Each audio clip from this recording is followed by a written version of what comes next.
ಸಾಯಿರಾಮ್. ನನ್ನ ಮುದ್ದಿನ ಮಗುವೆ, ನಿನಗೆ ಯಾರೂ ಇಲ್ಲ, ನಿನ್ನನ್ನು ಅರ್ಥ ಮಾಡಿಕೊಳ್ಳಲು ಯಾರಿಗೂ ಸಾಧ್ಯವಿಲ್ಲವೆಂದು ನಿನಗೆ ಅನಿಸಿದರೆ ಅದರಲ್ಲಿರುವ ಸತ್ಯವೇನು ಗೊತ್ತೇ? ನೀನು ಅನನ್ಯ.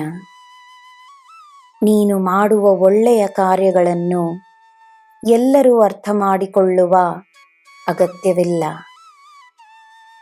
ನಿನಗೆ ಅರ್ಥವಾಗಬೇಕಷ್ಟೇ. ನಿನ್ನಿಂದ ಉಂಟಾಗುವ ಸಂತೋಷ, ನಿನ್ನಿಂದ ಜನರಿಗಾಗುವ ಉಪಕಾರ, ನೀನು ಸಂಪಾದಿಸುವ ಪುಣ್ಯವೇ ಮುಖ್ಯ.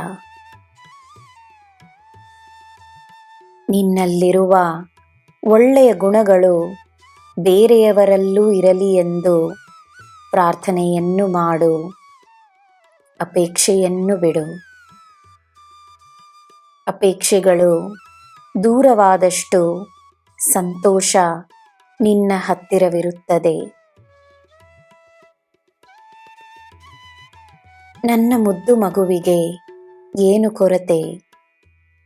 ನಿನಗೆ ನನ್ನ ಆಶೀರ್ವಾದ ಮಾತ್ರವಲ್ಲ, ಎಲ್ಲ ದಿವ್ಯ ಶಕ್ತಿಗಳ ಆಶೀರ್ವಾದವಿದೆ.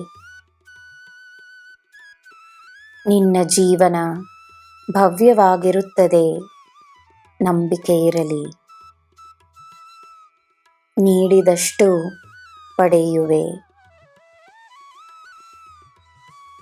ಒಳ್ಳೆಯದನ್ನು ನೋಡಿ ಪ್ರಶಂಸಿಸಲು ಹಿಂಜರಿಯಬೇಡ.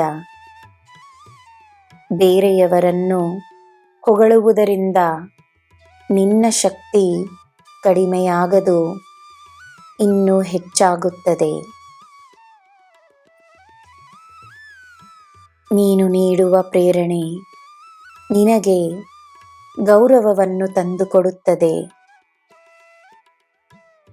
ನೀನು ಮಾಡುವ ಕಾರ್ಯಗಳ ಲೆಕ್ಕ ನನ್ನ ಹತ್ತಿರವಿರುವಾಗ ಬೇರೆಯವರು ನಿನ್ನನ್ನು ಹೊಗಳಿದರೇನು, ಹೊಗಳದಿದ್ದರೇನು?